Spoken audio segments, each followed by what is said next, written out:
Mr. President, thank you for the great honor of appointing me to serve as a Justice of the Supreme Court.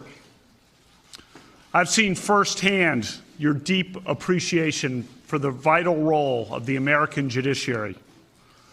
I am grateful for your steadfast, unwavering support throughout this process. And I'm grateful to you and Mrs. Trump for the exceptional, overwhelming courtesy you have extended to my family and me. Mr. President, thank you for everything.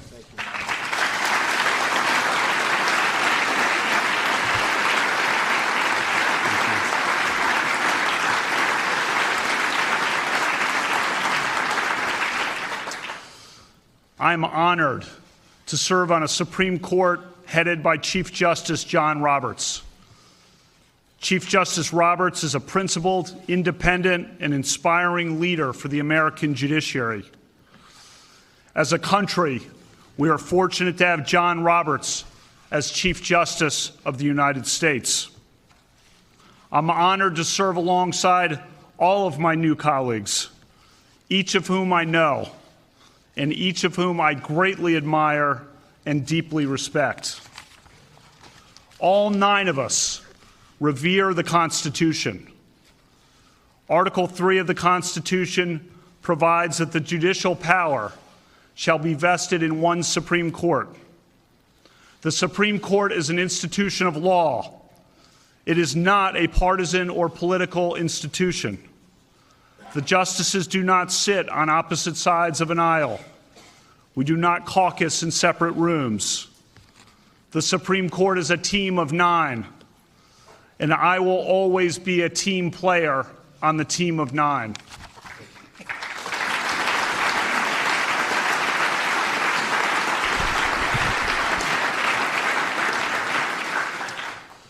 As a new justice on the Supreme Court, I understand the responsibility that I bear.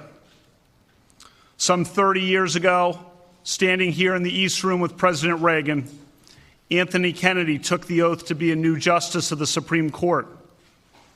Justice Kennedy became one of the most consequential justices in American history. I served as Justice Kennedy's law clerk in 1993. To me, Justice Kennedy is a mentor, a friend, and a hero. On the Supreme Court, he was a model of civility and collegiality. He fiercely defended the independence of the judiciary and zealously guarded the individual liberties secured by the Constitution. Justice Kennedy established a legacy of liberty for ourselves and our posterity. I will always be humbled and proud to sit in Justice Kennedy's seat on the Supreme Court. Thank you.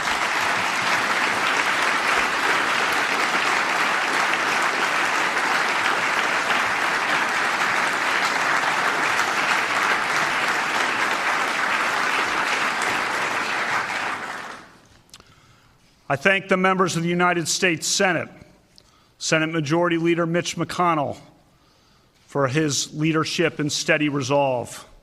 I thank Judiciary Committee Chairman Chuck Grassley for his wisdom and fairness. And I give special gratitude to Senators Rob Portman, Susan Collins, Joe Manchin, John Kyle, and Lindsey Graham. They are a credit to the country and the Senate.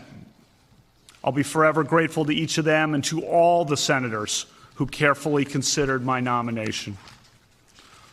Presiding over the final vote in the Senate on Saturday was Vice President Pence.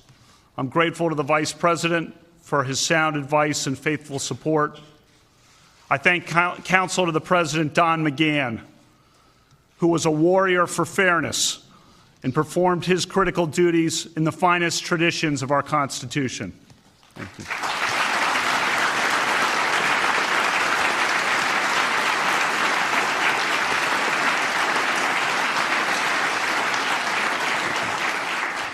I thank all the outstanding people in the White House, the Department of Justice, and the Senate who worked day and night on this nomination.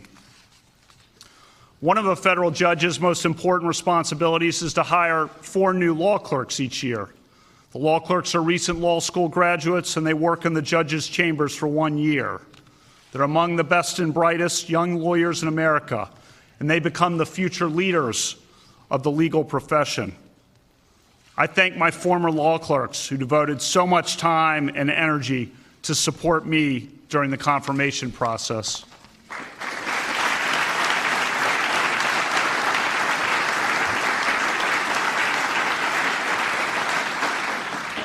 Inspired by my mom, who was a trailblazer for women in the law, I've worked hard throughout my career to promote the advancement of women. Women still face many barriers in the American workplace, and all of us have a responsibility to address that problem. During my 12 years on the D.C. Circuit, a majority of my law clerks were women, and almost all of them went on to clerk at the Supreme Court. A clerkship on the Supreme Court is one of the most coveted achievements and credentials in American law. I'm proud that all 4 of my newly hired law clerks at the Supreme Court are women, a first in the history of the Supreme Court.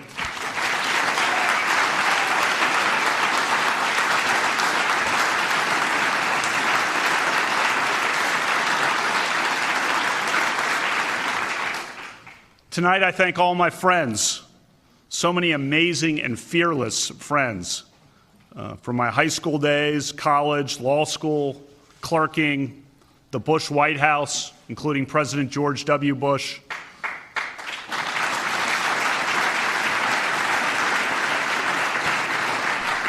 From the judiciary, teaching, coaching, playing sports, the vibrant, loyal, and tight-knit Catholic community here in the D.C. area, and so many others. Ashley and I are grateful for their prayers and for the prayers from the thousands and thousands of people we have heard from throughout America.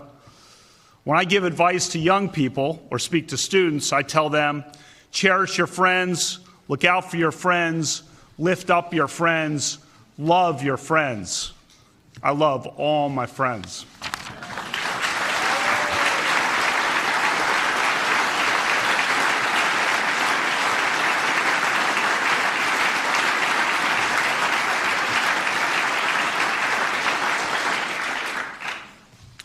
I thank my family.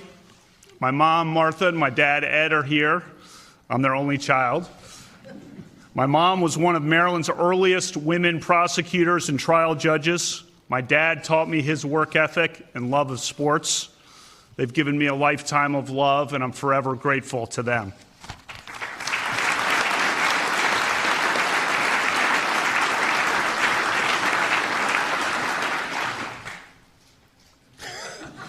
My daughters, Margaret and Liza, are smart, strong, awesome girls.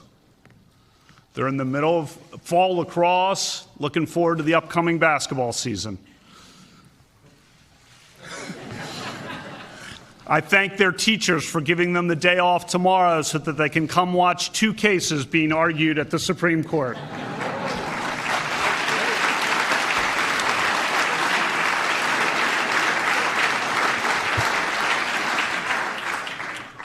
My wife, Ashley, is a proud West Texan from Abilene, Texas, graduate of Abilene Cooper Public High School, University of Texas at Austin. She's the dedicated town manager of our local community. She's got a deep faith. She's an awesome mom, a great wife. She is a rock. I thank God every day for Ashley and my family.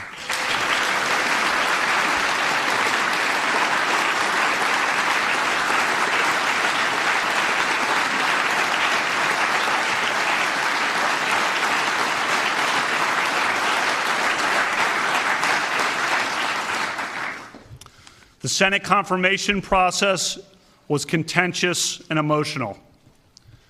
That process is over. My focus now is to be the best justice I can be. I take this office with gratitude and no bitterness. On the Supreme Court, I will seek to be a force for stability and unity. My goal is to be a great justice for all Americans and for all of America.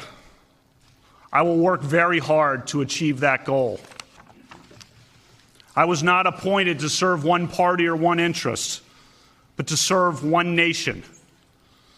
America's Constitution and laws protect every person of every belief and every background. Every litigant in the Supreme Court can be assured that I will listen to their arguments with respect and an open mind.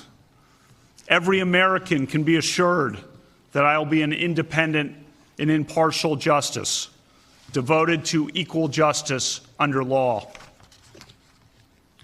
Although the Senate confirmation process tested me, as it has tested others, it did not change me. My approach to judging remains the same. A good judge must be an umpire, a neutral and impartial decider who favors no litigant or policy. A judge must be independent and must interpret the law, not make the law. A judge must interpret statutes as written, and a judge must interpret the Constitution as written, informed by history and tradition and precedent.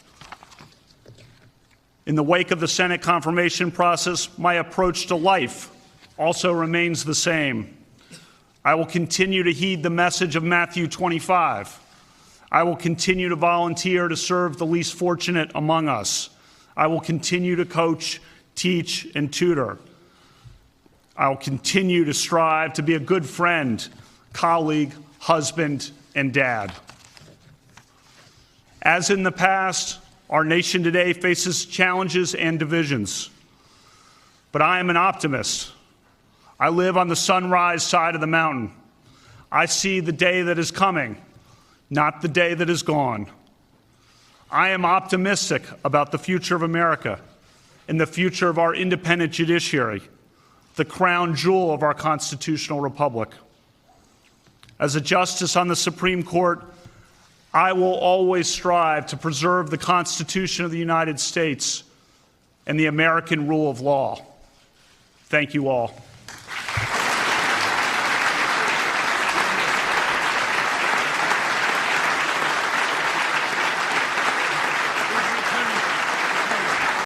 Hey, NBC News viewers, thanks for checking out our YouTube channel. Subscribe by clicking on that button down here and click on any of the videos over here to watch the latest interviews, show highlights, and digital exclusives. Thanks for watching.